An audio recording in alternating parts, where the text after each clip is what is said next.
সবাই যখন ব্যস্ত ঈদের আনন্দ উদযাপনে, তখন বাংলাদেশের জার্সির দায়িত্ব পালন করতে দেশের ৬৮ ফুটবলার উড়াল দিয়েছেন সীমানার ওপারে। ঈদের দিন সকালে ভিয়েতনামে পা রেখেছে বাংলাদেশ জাতীয় ফুটবল দল। দুপুরে থাইল্যান্ড গিয়েছে বাংলাদেশ অনূর্ধ্ব-২০ নারী ফুটবল দল। বয়সভিত্তিক নারী এশিয়ান কাপের ব্যস্ততা তাদের সামনে, আর ছেলেদের অনূর্ধ্ব-২০ দলের সামনে আঞ্চলিক শিরোপা সাফের লড়াই।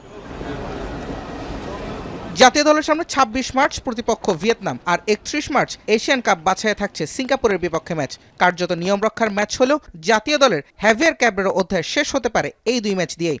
প্রায় ৪ বছরের বেশি বাংলাদেশ জাতীয় দলের সঙ্গে জড়িয়ে থাকা স্প্যানিশ কোচের বিদায়বেলা রাঙাতে চাইবেন জামাল ভুঁইয়ারা।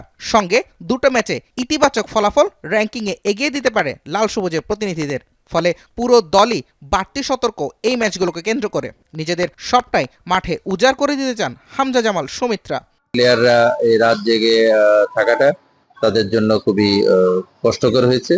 আমার মনে হয় যে আজকে টোটাল দিনটা আমরা যেভাবে যদি রিকভারি করে নিতে পারি, তাহলে আমরা পূর্ণ দমে কালকে থেকে ট্রেনিং শুরু করতে পারবো। যতটুকু এখানে এখন যতটুকু আমরা ফিল করছি যে ইনশাল্লাহ ভালো কিছুই হবে।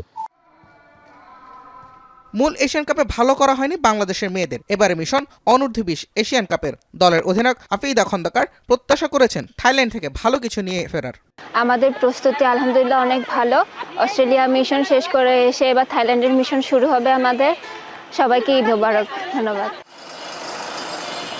মার্ক কক্স ইস্যুতে কিছুটা বেসামাল বাংলাদেশ অনূর্ধ্ব-২০ পুরুষ দল। তবে আলোচিত সুলিভান ভাইদের আগমন আর সাফ চ্যাম্পিয়নশিপের কথা বিবেচনায় রেখে ভালো ফুটবল উপহার দেওয়ার প্রত্যাশায় যুবারা।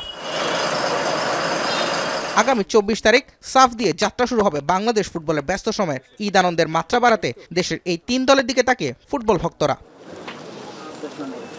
জুবায়ের আহমেদ, এখন।